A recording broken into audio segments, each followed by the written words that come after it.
Si todo es un sueño, ojalá que el que sueña, sueñe como las aves, sin los pies en el suelo, prendido en la cola del aire.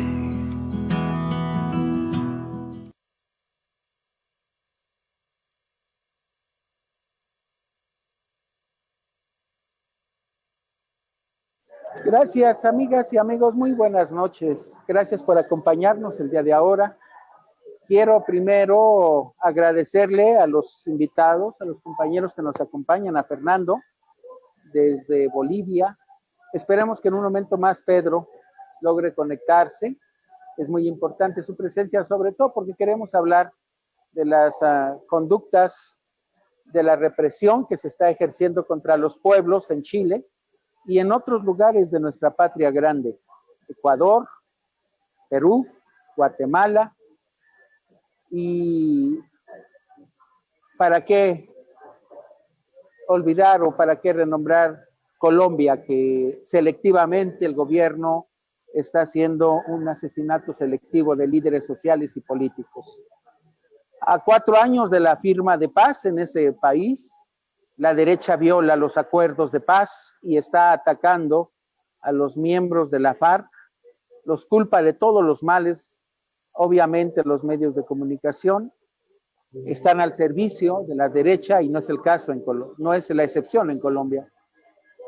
Por lo mismo también tenemos el problema de que en Perú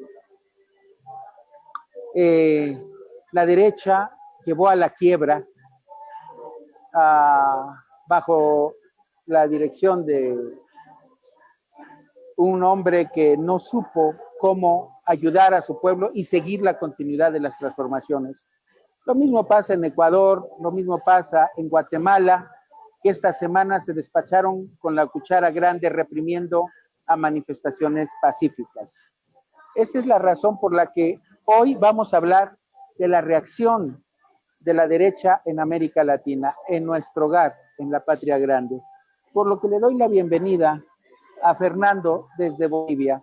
Fernando, muy buenas noches, ¿cómo estás?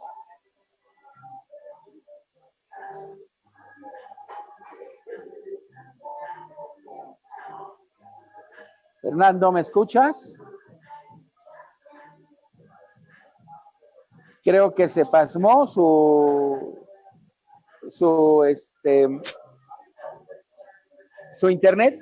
Bueno, mientras quisiera yo decirles que en Guatemala este sábado hubo una represión que está fuera de contexto. Yo realmente me quedo muy sacado de onda porque no se da cuenta la derecha y bueno, más bien no nos damos cuenta nosotros, porque la culpa es de nosotros.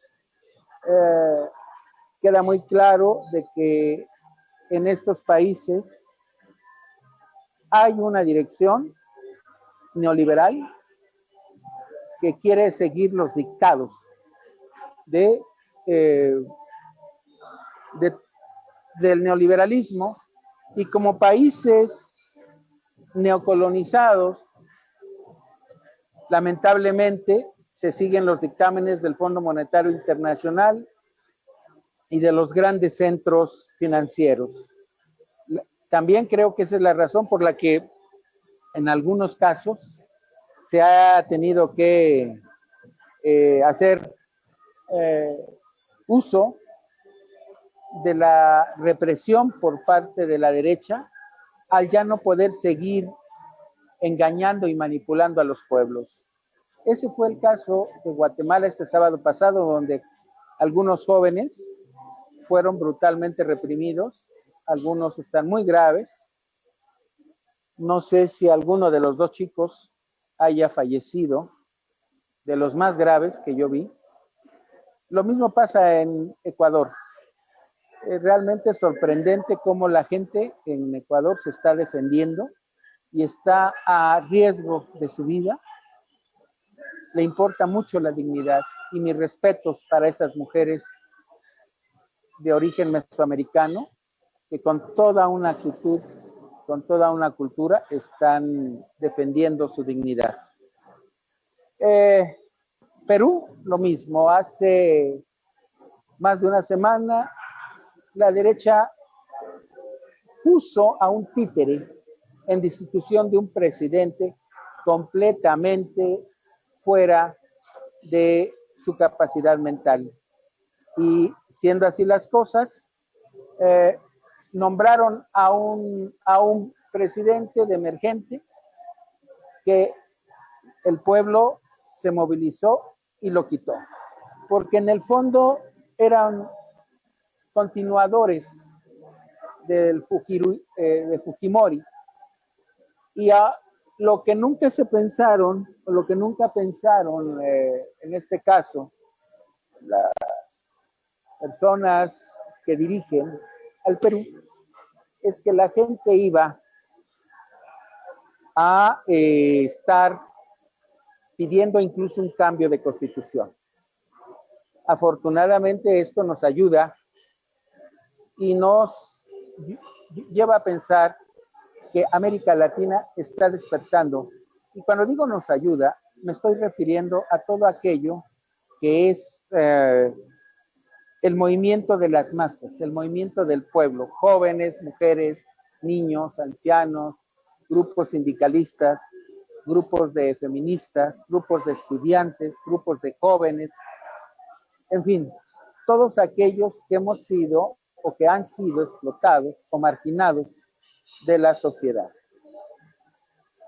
Por su parte, Colombia, hace 4 años se firmó la paz entre la guerrilla y la derecha colombiana, con la intención de lograr una paz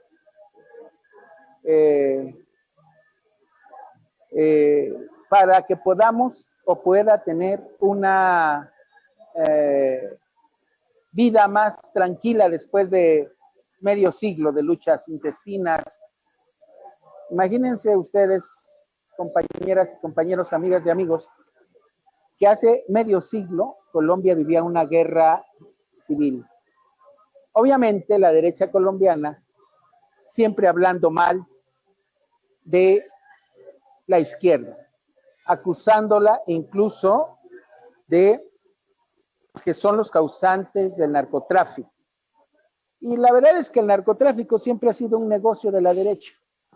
Aquí en México lo acabamos de ver con el gobierno de Peña Nieto, de Felipe Calderón, que le declararon la guerra a grupos de narcotraficantes porque ellos tenían sus grupos preferidos para negociar.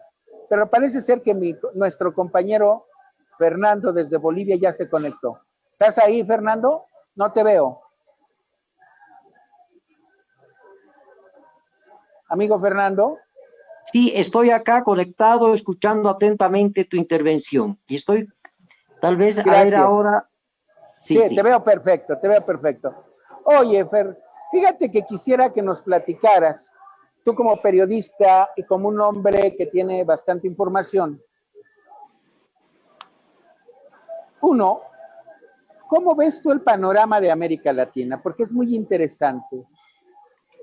Bolivia nos puso la muestra, pero ahora que ya se logró el regreso de un gobierno democrático, humanista, tenemos otro trabajo enfrente los latinoamericanistas conscientes. Fíjate que veo revueltas en Chile, Ecuador, Perú, Guatemala, y como tú me escuchaste, pues estaba hablando de Colombia, 4 años de la firma de paz, la traición por la derecha a ese grupo, donde ahora está haciendo un asesinato selectivo de dirigentes. Creen que matando a los dirigentes destacados se acaba la lucha rebelde de los colombianos, pero los colombianos son como en muchos lugares de América Latina, son compañeros que son gente, es pueblo consciente que sabe que no va a dejar de luchar por su libertad, entendiendo libertad como el derecho a la vida. Y las políticas neoliberales no dan derecho a esa vida, ni en ningún sentido, ninguna materia educativa, económica, social, cultural, etcétera.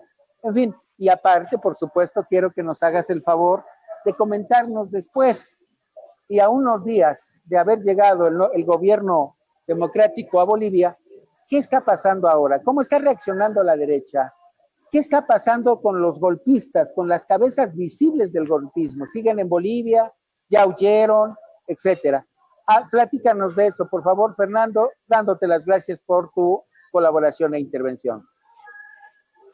Muchas gracias, Javier. Bueno, lo que yo podría decir respecto a la situación de América Latina es que no hay nada nuevo bajo el sol.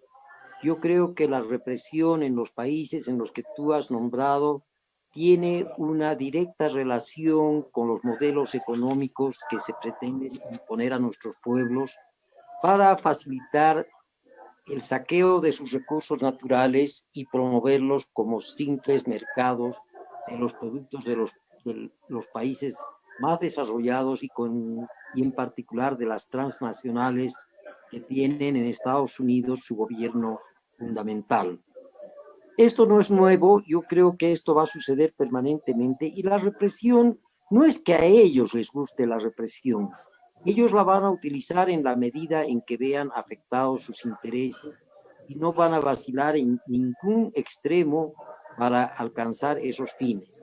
Mira, hoy día yo estoy verdaderamente conmovido por un hecho que ha sucedido en Irán, el asesinato de un científico nuclear que ha sido victimado precisamente porque Irán está desarrollando una industria nuclear, probablemente con fines pacíficos. Hasta ahora no se ha probado lo contrario y lamentablemente esto es algo que nos muestra que el imperialismo norteamericano y sus satélites están dispuestos a llegar a cualquier extremo con tal de conservar, preservar y ampliar sus hegemonismos. Yo creo que en ese sentido en Bolivia lo que ha ocurrido, volviendo ya a la pregunta que tú me hacías con relación a nuestro país, es que se ha ido desarticulando paulatinamente esta derecha belicosa que se creía muy bien amparada por la fuerza de las armas y por la protección y la impunidad que le brindaba precisamente el gobierno de Estados Unidos con Trump a la cabeza. Han huido los ministros que bravuconamente hablaban de que permanecerían en Bolivia porque nada temían, ya están a buen recaudo, sin embargo, ya sabemos también que se han expedido las órdenes de captura internacional, puesto que lo que han cometido estos ministros ha sido simple y llanamente actos delincuenciales y una violación de los derechos humanos individuales y colectivos.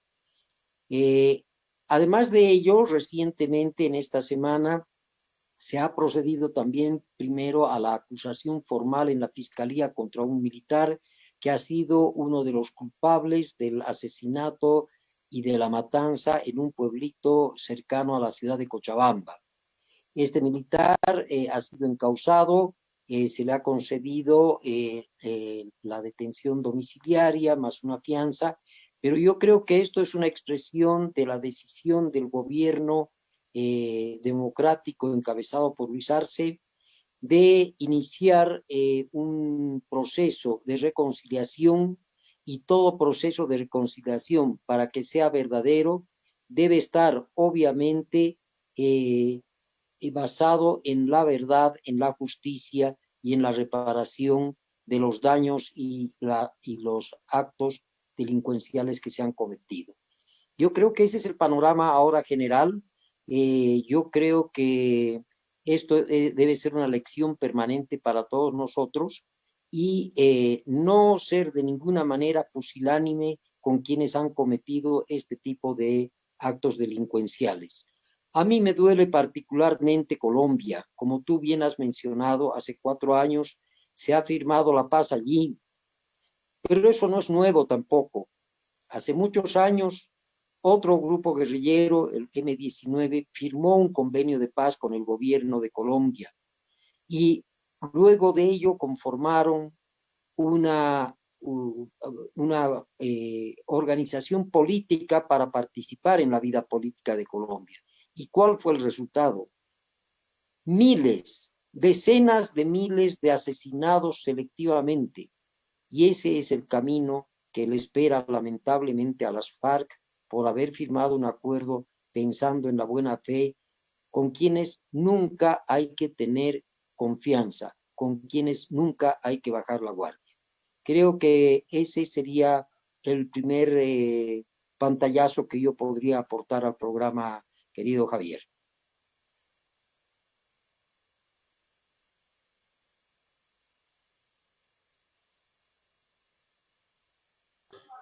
Gracias, Fer. Fíjate que tienes mucha razón.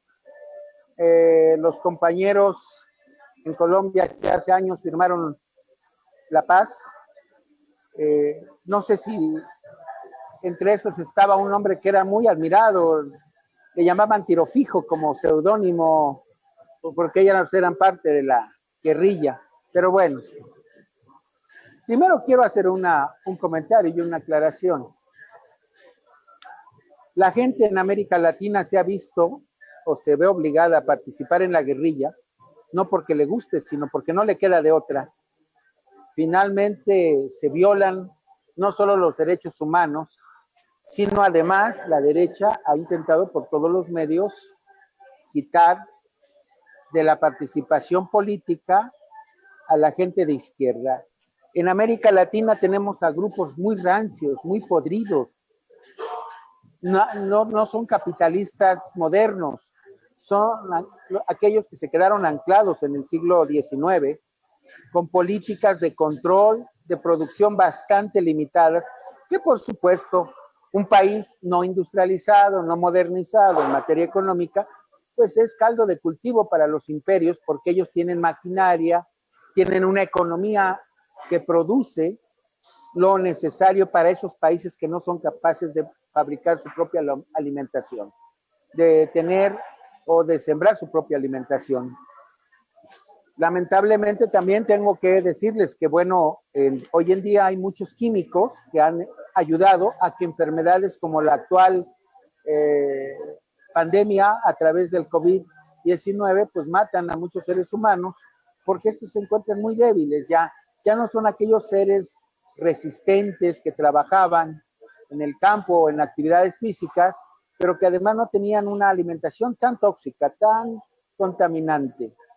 Pero bueno, regresando a Colombia, yo lo digo porque cada día es doloroso ver cómo matan a dirigentes, a maestros, que no son cosa fácil de desarrollar. Y cuando digo que no son cosa fácil, es porque con dolor he visto el asesinato de maestros universitarios para estudiar en un país periférico. Normalmente se tiene que hacer el doble o triple de esfuerzo de un país desarrollado. Excepto yo creo que en Estados Unidos que todo se compra. Hay muchos profesionales que después de recibirse siguen pagando su educación a las escuelas, porque en Estados Unidos la educación es un negocio y a eso querían llevar a todos nuestros países de América Latina, privatizando la educación. Bueno, el chiste es que tenemos que denunciar que en Colombia el gobierno que tuvo la desfachatez de ir a la toma de posesión de nuestro presidente, y digo nuestro porque todos aquellos con los que nos sentimos identificados, que luchan o que hacen un trabajo por la humanidad, sentimos que son nuestros, porque muchos hermanos sufren en esos lugares. Y entonces tuvo la desfachatez de ir a la toma de posesión del presidente boliviano. Bueno, lamentablemente también tengo que comentarles que Ecuador en estos días entró a la revuelta y también tuvo una represión fea, atroz, y que además se le impide al expresidente Correa que pueda participar en el proceso electoral. Y así como lo hizo la derecha con Lula da Silva en Brasil, con los Kirchner, con otros dirigentes en otros países aquí en México, primero ya siendo, para que entiendan el equivalente, gobernador de la Ciudad de México, que es la más grande del país, le hicieron un juicio político a Andrés Manuel López Obrador. Y años después, en el 2006, le hicieron fraude electoral con el que declaró para justificarse algo así como un Galtieri en Argentina, para justificarse y juntar en torno suyo a la población, le declaró la guerra al narcotráfico, lo cual nos lleva a que en su periodo hubo más de 40,000 desaparecidos. Vaya, ni en la Guerra Fría o en la Guerra Sucia que hizo el PRI contra los grupos de izquierda en los años 70 en México, tuvo un elevado número tan alto como en el que hizo Calderón. Este expresidente mexicano, que ahora tiene en la cárcel a su encargado de seguridad pública, a un señor que se apellida Luna, que recientemente este señor habló de todos los cómplices que están en la lista de la corrupción y que por eso se han quedado callados y seguramente serán embarrados, porque estamos hablando de que mientras en otros países ya se estaban enjuiciando por corrupción a algunos presidentes, en México no. Lo último que pasó, y lo más grave, es que a un general, jefe del ejército mexicano, ¿no?, de Enrique Peña Nieto, el último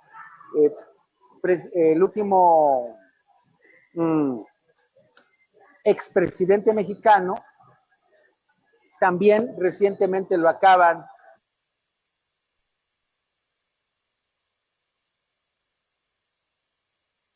para que lo enjuiciaran en México, pero no es así. Pero ese no es el problema es que en todos los países de América Latina hay una corrupción enorme que justifica y que es apapachada por los norteamericanos con tal de que sean sus aliados locales para saquear la riqueza de cada uno de nuestros países de la patria grande. Le damos la bienvenida a Pedro Gallardo, que ya la veo en la pantalla. Pedro, ¿cómo estás? Muy buenas noches. Quisiera, hola, Pedro, si Fernando me lo permite, que por favor nos platiques, porque estamos hablando de la maldita represión de la derecha. Por favor, platícanos, porque hay mucho que decir, y lo digo con mucha indignación. Hace unos días creo que nos platicaste de la represión a los chavales, a los niños, pero en esta semana no han cantado malas rancheras, ¿no? La represión está muy mal. Yo he visto cómo está día con día la represión, y entonces yo mejor prefiero que tú nos digas cómo está reaccionando esa derecha que no entiende que ya está fuera de focus en Chile. Ya, muchísimas gracias, buenas noches, gracias por la invitación. Mira, yo hace como un par de, como 15 minutos acabo de llegar acá es muy de noche ya, acabo de llegar de una protesta que hubo en el centro, muy fuerte, muy poderosa, mucha represión. La protesta tiene como objetivo que la renuncia de Piñera y la libertad de muchos muchachos que están detenidos, que llevan un año en la cárcel, 2.000 detenidos, y aparte de todo lo que tienen juicios pendientes. Creo, a mi juicio, que acá en Chile el tema de la violencia, porque asumió un nuevo director general de Carabineros, de la policía uniformada. El nuevo director de Carabineros acá en Chile, que hace aproximadamente una semana comenzó a tomar este cargo, producto de la renuncia del antiguo general Rosas, responsable de todas las atrocidades que se han cometido desde el estallido social hasta esa fecha. Renunció porque 2 chiquillos jóvenes, 2 muchachos fueron baleados, menores de edad, en condición de calle y de abandono familiar. Esos niños fueron baleados y renunció. El nuevo general, al asumir la jefatura de Carabineros de Chile, en su primera alocución dio un saludo a la policía uniformada, diciéndole que han sido víctimas, etcétera, de malas información. No se les escuchó una palabra de perdón por los horrores, por los crímenes, etcétera, para enmendar esta grave situación. No se mencionó eso, no pidió perdón. Fue totalmente indiferente y haciendo pasar por víctima a la institución. Una institución que en los últimos tiempos estaba, entre comillas, de moda perseguir con los vehículos policiales a los manifestantes hasta atropellarlos. Luego justificaban que ellos no veían a los manifestantes porque se les tira pintura, los jóvenes les tiran pintura, por lo tanto ellos, según ellos, no pueden ver a las personas porque el vidrio está lleno de pintura. Pero eso no es un fenómeno aislado, eso era la regla general. Incluso hay víctimas que quedaron en situación de discapacidad para siempre, producto de los atropellos policiales, y varios que fueron asesinados, ¿no? Entonces, luego también se puso de moda el tema de dispararle a los ojos a los manifestantes. 200 personas fueron víctimas de esos crímenes, y 2 personas totalmente ciegas, ¿no? Una mujer que no tenía nada que ver con las protestas, con las manifestaciones, que estaba esperando locomoción colectiva para ir a su lugar de trabajo, pues por entretención le dispararon a esa mujer, le deformaron el rostro, todo eso, y es moda de dispararle a los ojos a los manifestantes acá en Chile. Hay 7 policías generales del alto mando que han sido, según los informes de Contraloría General de la República, un organismo estatal que vela por la conducta de los funcionarios públicos, donde acusó a los 7 generales de omisión, negligencia por no tomar las medidas para evitar violencia de las policías y no regirse por un protocolo. Porque nadie puede negar que los policías tienen un compromiso, tienen su obligación de mantener el orden público, eso nadie lo puede negar. El tema está en que la forma como actúan lo hacen de manera muy dolosa y criminal. Esa es otra cosa distinta, donde los protocolos ni las leyes le dan esa autoridad para apalear gente hasta el cansancio o herirlas a propósito de mala fe, con dolo, causándole daño a las víctimas. Eso le podría decir. Bueno, yo pienso que la derecha en todos los lugares del mundo es la misma, es ladrona, mentirosa y criminal, altamente criminal y bruta. La derecha es bruta. Y las Fuerzas Armadas, principalmente acá en Chile, yo creo que en Colombia también se da ese fenómeno, las Fuerzas Armadas, incluyendo policías y militares y la Fuerza Aérea, son el brazo armado de la derecha. Aquí hay un gran historiador, Gabriel Salazar, Premio Nacional de Historia. Este señor en una conferencia afirmó que Chile ha vivido durante su periodo de independencia 23 conflictos armados. Chile, a través de su historia, desde que se independizó del Imperio Español. De esos, 24 conflictos armados donde han participado las Fuerzas Armadas. De esos 24 conflictos, 23 conflictos, dice el señor Gabriel Salazar, Premio Nacional de Historia. Él dice que de los 24 conflictos armados, 23 corresponden solo a masacres contra el pueblo. Entonces las Fuerzas Armadas, en todos los lugares donde hay capitalismo, es el brazo armado de la derecha y del gran empresariado, incluyendo el empresariado extranjero. Claro. Eso gracias, Pedro. Es obvio, digo, para eso está la Escuela de las Américas, ¿no? Para darles baños ideológicos y idiotizar, engañar. Porque normalmente los ejércitos son pueblo, pero son pueblo que lo hacen, que se crea por encima del pueblo, cuando en realidad no lo son. Fernando, ¿qué nos puedes decir ahora con estos hombres? Platícanos un poco más a detalle. Por ejemplo, ¿qué ha sido con esta señora, que vergüenza da? Lo digo por lo siguiente, mira, la que se autonombró presidenta, interina o de facto, no sé cómo.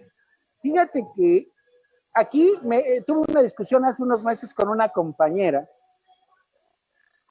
que porque era mujer, ¿no? Y que nosotros estábamos atacando a una mujer. Luego resulta que como tenemos una compañera que es feminista, decía que por qué nosotros no respaldábamos a la vicepresidenta norteamericana que entra con el actual presidente Biden, que aparentemente fue el que ganó. Y encima de eso yo, parece ser que es en Ecuador o Perú, no, en Perú, que era la jefa de seguridad pública, era mujer, ¿no? Y no por eso era una mujer humanista. Se encargó de reprimir, de hecho tiene demandas contra ella. Bueno, regresando a Bolivia, ¿qué pasa con esa mujer que patrocinó, dejó que pasara todas esas arbitrariedades contra el pueblo boliviano? Que por lo demás, platícanos ahora qué hay, cómo están trabajando, porque platícanos de viva voz, porque para nosotros fue sorprendente el recibimiento que le hizo el pueblo boliviano a Evo Morales, y que además se fue allá a su casa, allá, ahora sí que si lo que lo querían acusar era de que él lo que quería era ser un dictador, pues se equivocaron. No va por ahí el camino, ¿no? Pero platícanos mejor tú, porque es importante que conozcamos desde abajo. Pareciera que es obsoleto, pero no es obsoleto. Es importante conocer cómo son las cosas. Gracias, Javier. Sí, efectivamente, la señora Yanine Áñez está en Bolivia, está disfrutando de libertad en un ambiente de absoluto respeto a sus derechos humanos, algo que ella, por supuesto, no vaciló en violar sistemáticamente. Yo creo que incluso se ha dado el lujo de sugerir al presidente Luis Arce de que no tome ningún acto de justicia, sino que se dedique a ver la economía. Así le dice ella. Claro, ella está consciente de que todas las acciones que ella ha cometido, tanto en el plano de las muertes, los asesinatos, el apresamiento de personas, la persecución, el cierre y la censura a la prensa, etcétera, etcétera, son actos que tienen que ver con la violación de la Constitución Política del Estado y que por lo tanto son pasibles a un juicio. Yo creo que ella lo sabe y está consciente de que deberá enfrentarlo muy pronto, y de lo que se trata ahora es de garantizar el debido proceso para que ella pueda defenderse con absoluta libertad. Yo creo que este es también un signo o una evidencia de los nuevos aires de democracia que se respiran en Bolivia. Acá se están respetando los derechos humanos, se están respetando los derechos que tienen todas las personas a presumir de su inocencia, pese a las evidencias que existen, y a esperar que se lleve a cabo los juicios respectivos. Se está haciendo una acumulación de todos la documentación y los indicios que luego deben convertirse en pruebas para poder desarrollar este tipo de acusaciones con la finalidad de hacer justicia en el país. Y mira lo que tú señalabas respecto a este carácter femenino de una gobernante o de una persona que tiene a su cargo alguna responsabilidad en el Estado. Nosotros tuvimos una extraordinaria dirigente que probablemente ustedes han debido escuchar hablar de ella. Su nombre es Domitila Chungara. En un evento feminista, la indujeron a que ella tomara partido contra los hombres. Y Domitila Chungara dijo: nuestra lucha no es contra los hombres, nuestra lucha es junto con nuestros hombres contra el imperialismo y el capitalismo. Y yo creo que ese tipo de feminismo revolucionario es el que debe ser el rasgo distintivo de nuestras mujeres de hoy, de nuestras mujeres que son inteligentes, que son valientes y que luchan por los derechos de todos. Lo mismo ocurre en otros ámbitos. Mira, acá se menciona mucho la gran composición indígena en nuestro país, pero no todos los indígenas, por el hecho de ser indígenas, son personas que están al lado del pueblo. También existen indígenas, como el caso del anterior ministro de la dictadura, Víctor Hugo Cárdenas, que no vaciló en clausurar el año escolar y ser parte de ese aparato represivo, pese a su condición de indígena aymara originario. Entonces yo creo que en este sentido tenemos que tener siempre mucho cuidado de no caer en este tipo de estereotipos que presumen la inocencia o la candidez de una persona por el hecho de pertenecer a un grupo etario, a un grupo indígena o a un grupo con un determinado criterio de género. Gracias, Fer. Efectivamente, fíjate que aquí cuando fue el Año Internacional de la Mujer, por primera vez que se leí que las burguesías latinoamericanas tomaron por ahí de 1976, si no mal recuerdo, fue cuando Domitila pidió la palabra y el tema fue, se escribió un libro aquí en México, no sé si hay o es el único que yo le conocí, que el subtítulo era, y pedía la palabra, si me permiten hablar. Fue fabuloso. O sea, mientras todas las encopetadas de la burguesía nacional hablaban de las mujeres, etcétera, una compañera humilde les quitó el protagonismo. Ya no hubo más. Me acuerdo que hasta la esposa del presidente mexicano estaba ahí metida y las secretarias de Estado las acabó. Pero bueno, precisamente a donde quiera que esté nuestra compañera Gomita, pues espero que por ahí esté, porque parece que están en una huelga de hambre diferida, es decir, de distintas personas. Y hoy yo inicio en Chile. Pedro, no sé si tengas información de estas compañeras, y es por tanta represión que las compañeras se están movilizando para lograr la libertad de los jóvenes presos, y además, ojalá y un día podamos enjuiciar a estos malditos, que como bien nos señalabas, una señora que iba a trabajar, le dispararon. ¡Qué horror! Pedro, no sé si estás por ahí, que nos puedas platicar. Sí. Claro, gracias. Mira, bueno, mañana vamos a tener una entrevista con Gemita, porque en un comienzo se iba a hacer el día miércoles el ayuno, en realidad no hay huelga de hambre, es ayuno, que significa que se van a ir rotando las personas, familiares, amigos de los detenidos. Y mañana vamos a entrevistar a Gemita para que nos informe sobre todo. Hoy día hubo una protesta donde participó muchos familiares de los... ¿Me regala otra crema? Entonces, es importante señalar que el tema de las personas detenidas, de las madres que hoy día están luchando, aquí hay una cosa bien importante que destacar en el tema de las mujeres, de la lucha que han dado las mujeres. Fíjense ustedes, compañeros, que las mujeres acá en Chile, durante el tiempo de la dictadura, crearon una organización, las mujeres de las madres, hijas, etcétera, de los detenidos, desaparecidos, de los presos, etcétera. Eran las mujeres las que ponían el pellejo, que ponían su vida a disposición de manera organizada. No eran los hombres, eran las mujeres. Lo mismo ocurrió en Argentina, con las mujeres de la Plaza de Mayo, emblemáticas, luchas que dieron las mujeres allá en Argentina como en Chile.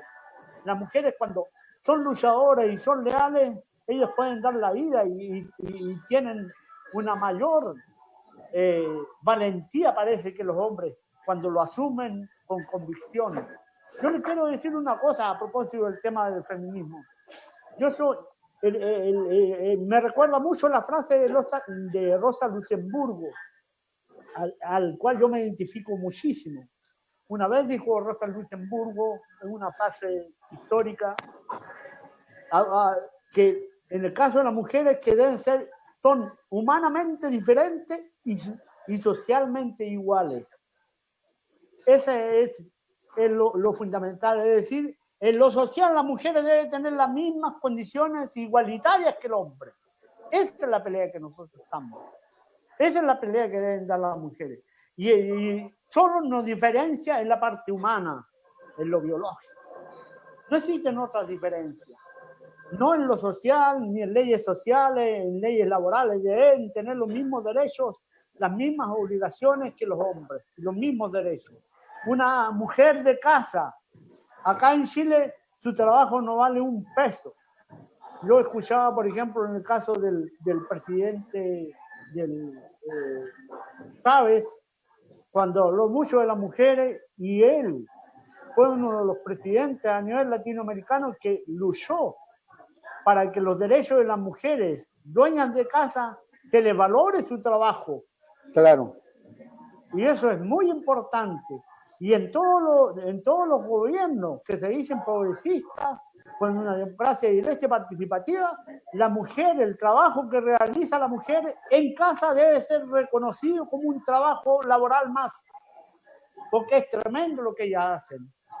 Es tremendo el trabajo que ellas realizan y no es reconocido. Es una cosa de cultura también, de justicia social. De acuerdo. De acuerdo, Pedro. Qué bueno, somos coincidentes. Yo no dudo que Fernando tenga la misma idea. A estas alturas nosotros y al paso de los años no podríamos vivir sin esa solidaridad, sin esa ayuda de nuestras hermanas de camino.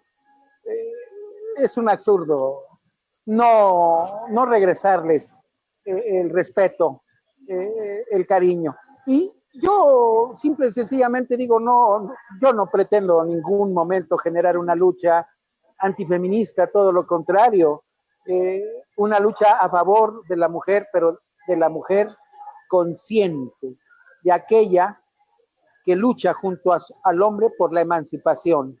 Hay hombres, hay mujeres que nos la pasamos luchando muchos años, mucho tiempo, pero quiero rogarles también una opinión sobre qué opinas, Pedro. Yo sé que el tema es Chile contigo, pero también el tema es la patria grande. Y quisiera que nos dieras tu opinión sobre lo que está pasando en Ecuador, en Perú, en Guatemala. Ya la patria está despertando. Es mi opinión. Pero tú, ¿qué nos puedes decir?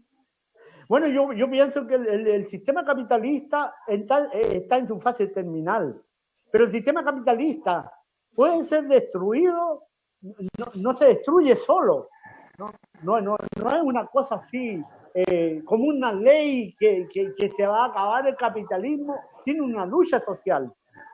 El capitalismo se le va a poner fin con organización, organización de clase. Eso es con poder popular. Exactamente. El capitalismo no va a caer por sí solo, por más crisis que tenga, mientras no haya una fuerza social poderosa que le salga al paso. Y yo pienso que estas democracias que tienen los sistemas capitalistas a nivel global, estas democracias burguesas, estas democracias representativas cumplieron su ciclo histórico y que tienen que inevitablemente dar paso a una democracia participativa, a una democracia directa, donde el pueblo sea el protagónico y el fiscalizador de los actos de las autoridades electas por el pueblo, por la soberanía popular. A ellos tienen que rendirle cuenta, porque la democracia representativa, las autoridades electas le rinden cuenta al gran empresariado, a las mafias políticas, lo transforman en mafiosos. Pero yo te digo una cosa, en el caso de Europa, por ejemplo, el fenómeno que se está dando en Europa, por ejemplo, en Francia, hace muy poquito, quieren sacar una ley para restringir las fotografías, los videos que se graben contra la represión.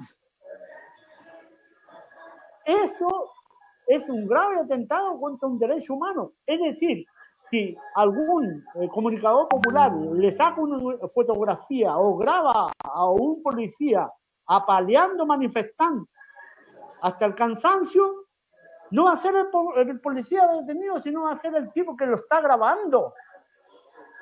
Es algo irracional. Entonces se está aprovechando todo este sistema de pandemia para reprimir al pueblo. Y Milton Friedman, premio Nobel de Economía, señaló que existía una política de shock. La política de shock, a través de pestilencias, terremotos, etcétera, convulsiones sociales, había que instaurar el neoliberalismo aprovechando del estado de shock en que está la población. Europa hoy día se está aprovechando de toda esta pandemia, el estado de shock que está sufriendo la gente por esta pandemia, para aplicar esas medidas neoliberales. Gracias, Pedro. Completamente de acuerdo. No sé qué tenga Fernando que comentarnos, pero me gustaría que nos comentara, como digamos, como la parte final, contamos con unos 5 minutos más o menos. Y Fernando, dinos qué nos puedes platicar de Bolivia y desde el punto de vista de lo que empezaste a platicar de este científico que fue asesinado cuando recién iniciamos nuestro programa hoy. Sí, bueno, yo creo que reiterar este concepto fundamental del apoyo a nuestras compañeras de lucha, ¿no? Mira, nosotros acá, el pueblo boliviano, hombres y mujeres que han reconquistado esta democracia, plasman este reconocimiento a las mujeres. Te doy un solo dato, en que hoy en día la composición del Senado en el país es mayoritariamente femenina. Es decir, las mujeres han conquistado un espacio político en Bolivia, pero esta conquista no ha sido gratuita, ha sido producto de una lucha incesante y de mucho sacrificio. Debo decirte que se ha propuesto y se ha logrado implantar una ley de la denominada alternancia, es decir, que en un partido político se van alternando los candidatos, un hombre y una mujer, y así sucesivamente, pero de manera tal que al momento luego de la elección esto sea verdaderamente efectivo, es decir, que no hagamos, al principio se hizo la ley y se hizo la trampa, elegíamos a la mujer, pero luego la invitábamos a renunciar y aparecía el hombrecito que sabía mucho para sustituirla. Hoy en día eso está erradicado de la política boliviana y producto de ello es que tenemos esta composición altamente femenina en nuestra Asamblea Legislativa Plurinacional y en otras instancias. Yo creo que lo más importante es que debemos estar siempre, digámoslo, alertas con todas estos sofismas que nos mete la democracia burguesa para hacernos creer que somos libres y que en realidad somos libres de elegir al verdugo cada 4 o 5 años. Y por eso yo saludo la lucha del pueblo chileno, y yo creo que Chile nos ha dado verdaderas enseñanzas acerca de lo que debe ser la organización del poder popular, algo que todavía debemos reconocerlo, en Bolivia no se ha logrado. El movimiento al socialismo es todavía una masa amorfa, carente de una formación política sólida y que va desarrollando su lucha de manera instintiva. Es necesario también pertrechar a este movimiento con la ideología, con las ideas, con la renovación, y creo que ese es el gran desafío que ahora los bolivianos tenemos por delante. Y bueno, tenemos la fe de que esto va a resultar. Mira cómo ocurre en Venezuela, un país que ahora va a afrontar unas elecciones parlamentarias y que viene desarrollando su lucha en medio de la adversidad y de la agresión imperialista, y yo creo que eso es lo que ha ayudado también grandemente a generar un alto grado de conciencia y de organización en este pueblo hermano. Gracias, Fer. Pues, compañeros, muchas gracias por estar aquí con nosotros. Ha sido un placer y yo los invito a que próximamente estemos conectados. Si ustedes gustan, seguiremos hablando de estos países, solo que el tema obligado para la próxima semana es abrirle cobertura a una democracia que es ejemplo hoy en América Latina, que está haciendo campaña a lo ancho de su territorio, el pueblo venezolano. El día 6 tiene sus elecciones, y a diferencia de la elección norteamericana, que es muy chafa, muy indirecta, muy antidemocrática, está haciendo un gran esfuerzo, aún en medio de la pandemia, controlada. El pueblo venezolano tiene la pandemia controlada. En el caso de México, tengo que darles una noticia. se le está elevando muy fuerte. Pero nuestro presidente no quiere adoptar ninguna medida restrictiva. Dice que los mexicanos no son niños y que por lo tanto tienen la obligación de cuidarse. Si no se quieren cuidar, pues que no se cuiden. Y entonces, en este momento en algunas ciudades, entre ellos la Ciudad de México, tiene un exceso ya de enfermos. Todavía hay cupo en los hospitales, pero volvió a haber un rebrote. Compañero Pedro, gracias por conectarte. Cuídate, por favor. Gracias. Ayuda, conéctense. Cualquier cosa, manténganos informados y abrimos una cobertura cuando sea necesario. Fernando, un placer. Eres un hombre muy informado porque ese es nuestro trabajo, estar informados para informar. Entonces, nos vemos dentro de 8 días o cuando sea prudente y necesario. Como les digo, si me gustan acompañar, la idea es que la próxima semana hablemos de Venezuela y en el caso de que haya una represión aguda en cualquier país, le abrimos una cobertura.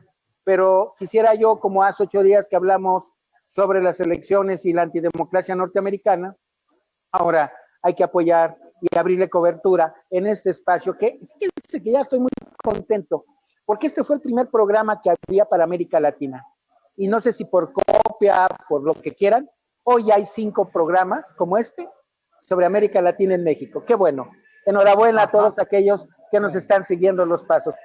Hasta siempre, compañeros, nos vemos pronto. Buenas noches, gracias por tu invitación. Buenas noches. Gracias.